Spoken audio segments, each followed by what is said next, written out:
Hello everyone, this will be the reading of Midoriya Izuku's Quirkless Friend by ThatGhostOfADeer on Ao3, read by Insect Overlord.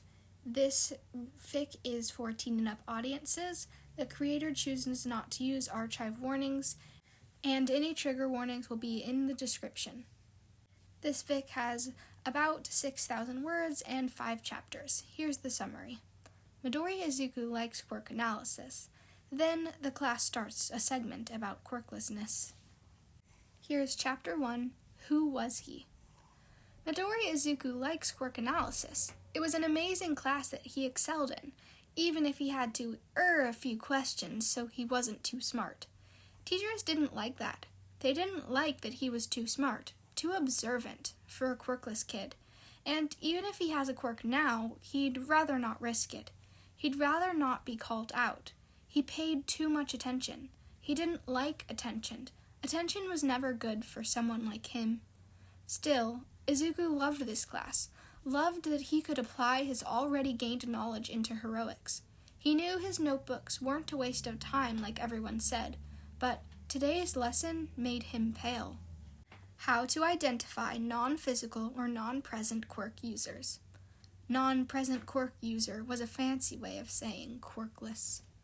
Izuku paid attention to the lesson, writing everything he already knew down, and to keep up the facade of learning. Initially, he was freaking out. What if his class noticed the similarities between him and quirkless people? Would they even draw that conclusion? Would they start questioning him? Izuku knows he has to be careful. He has a shady past that he never talks about after all. Would they assume the worst of him? Izuku sighed. Of course they will. Everyone has. Aizawa, who taught the class, had just finished the mini-segment on what they will be learning for the rest of the segment on non-physical quirk identification. He then pulled up a picture of a row of people. 3 of them wore red boots. Izuku shuffled his feet to hide his boots under his desk. They were the same red boots he had to wear since he had the extra toe joint. Normal shoes hurt and bunched up his toes. He only knew of one company worldwide that sold shoes catered to mutations and sold shoes to fit the quirkless. Their shoes were bright red with white soles and black laces. They also had an imprinted Q on the heel and on the outside near the toe of the shoe, right where the extra joint was. It was ironic, really, for such a noticeable shoe to be made for a community that wanted to go unnoticed. Can any of you tell me which of these 15 people are quirkless? Aizawa asked, glancing around the room. No one raised their hands. Izuku knew. He had always known. He had learned how to spot those bright red shoes, even if the laces were swapped out or if they were dyed. He also knew that Kachan knows. He had grown up with Izuku, after all. Neither of them said anything. He didn't want to speak up, to possibly out himself, but he sucked in a deep breath and raised his hand anyway. Midoriya, Aizawa called. There was an odd glint in his eye, something Izuku didn't recognize. It made Izuku slightly nervous, since Aizawa was the only teacher he didn't have a full reading of. 7, 9, and 13 are quirkless, Izuku answered, reading off the numbered people with red boots. Correct. And how did you know that? Aizawa asked. Izuku didn't want to answer. Their shoes, sir. And what about them? Aizawa asked, clearly wanting a more in-depth explanation. Izuku wanted to hit the man with a chair. Quirkless have different physiology, Izuku stuttered out, but at the questioning looks from his classmates, he decided to continue. Extra bones and stuff, they need special boots to accommodate it. They have wider feet, extra joints in their feet and hands, and only one company supplies shoes and clothing designed specifically for quirkless. They made their shoes bright red with black laces and white soles so that other quirkless could find each other, though it also works for pro heroes to identify the weaker, defenseless civilians. Izuku used air quotes for the words weaker and defenseless. Izuku subtly shuffled his feet and knew that for a fact quirkless were far more durable than the quirk gave them credit for. He'd lasted this long under constant explosions and such, after all. He just also knew that quirked people liked to hear that they were above the quirkless. That's very informative, Midoriya, Aizawa said, surprise evident in the man's voice. I knew someone who was quirkless. Izuku lies. He needed an excuse, so he supplied the lie that he had told Kota. It was his way of explanation why he knew too much about a population that no one cares to really learn about. Really? Are you close? Aizawa asked. Yeah, Izuku nods. Would they be willing to come in and talk to the rest of the class about themselves? I think it'd be... Aizawa started, but Izuku interrupted. He's not... Izuku paused, trying to come up with something to say. He's not around anymore. He left after middle school. That caught Aizawa by surprise. Oh, I'm sorry, the man said, tipping his head. Izuku hated that Aizawa assumed this quirkless friend was dead, and hated even more that it was the most logical conclusion. Most of Japan's suicide rates were made by quirkless people nowadays. Izuku wants to say it's all right, but it's really not. He's come to learn it never was. Aizawa glanced up at him before saying, You don't have to talk about it, but would you be willing to help me? I know most textbooks on this subject get facts wrong, and since you were partially involved in the quirkless community, you might have some insight. Izuku paused before he nodded slowly. Most people didn't really care about quirkless people. They just wanted them to be out of the way. I corrected my textbook. You can use this, Izuku said, holding up his book. It had loose sheets of paper and sticky notes all over the pages. Since he had bought the book, there was even writing in the margins and crossed-out sections. Izuku had read the book back when he had first got it, and though he never would have defaced a book like this, the sheer inaccuracies and blatant lies had pissed him off. He spent weeks going through and correcting it. Izuku shrunk in on himself when he felt all the eyes on him. Why did everyone always have to stare?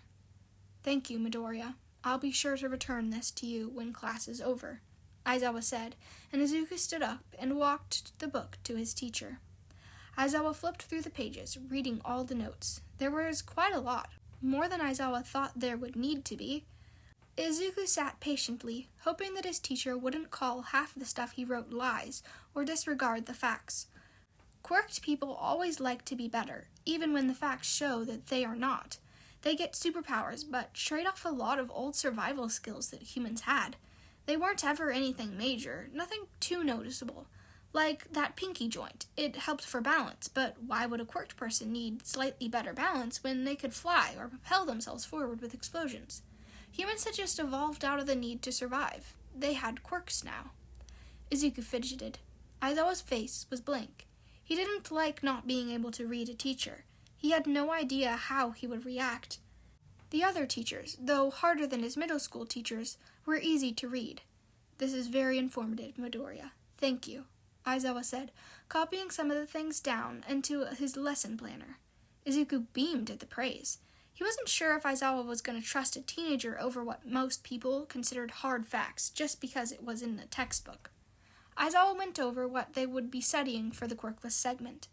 They would be talking about the biological and physiological differences, no matter how subtle, and why quirkless people should be a priority in rescue situations. Izuku hated the implication that quirkless people were weaker, but kept his mouth shut. He had to appease those above him after all. Class ended, and Izuku went to the front to retrieve his book. When he gets back to the dorm, he's going to dye half his shoes black and swap his laces. But rather than just handing the book back, Aizawa made Izuku wait for the class to empty out. We both know why quirkless people wear red boots. Want to tell me why you wear them?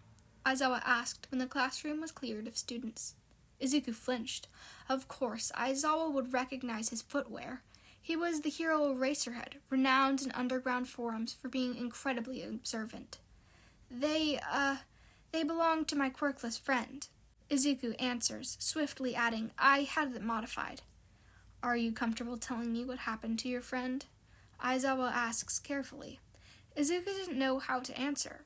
There was no friend. It was just him before he got his quirk.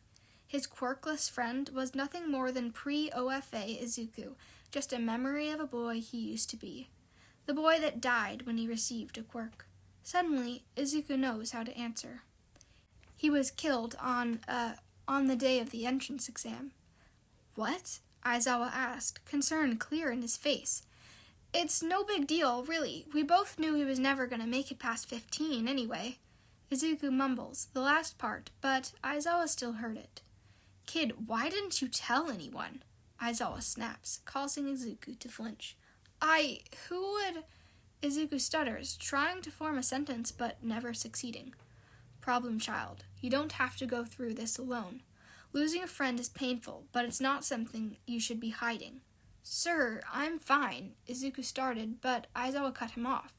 Kid, it's okay to grieve your friend, to be mad at his death. Grief is normal.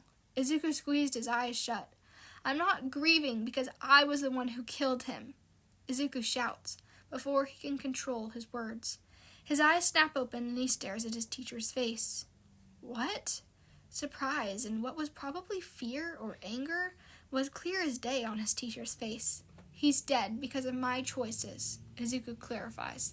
The day I accepted that offer was the day he was sentenced to death. It was me or him, and we both knew he wasn't going to make it past 15. Kid, his death is the reason I'm going to be a hero, Sensei. Aizawa's face was blank again. Izuku hated not being able to read him. Don't blame yourself for a murder you didn't commit, Aizawa says after a moment. Izuku looks down at his hands. I don't, he says softly. With that, Izuku picks up his book and walks back to the dorms. He can feel Aizawa's eyes on him as he leaves the classroom. He understands why, though. It's what makes him both the perfect murderer and the perfect victim. Because Midoriya Izuku liked quirk analysis. This concludes Chapter 1 of Midoriya Izuku's Quirkless Friend by ThatGhostOfADeer, read by Insect Overlord. I hope you enjoyed, and Chapter 2 will be out soon. Thank you so much for listening.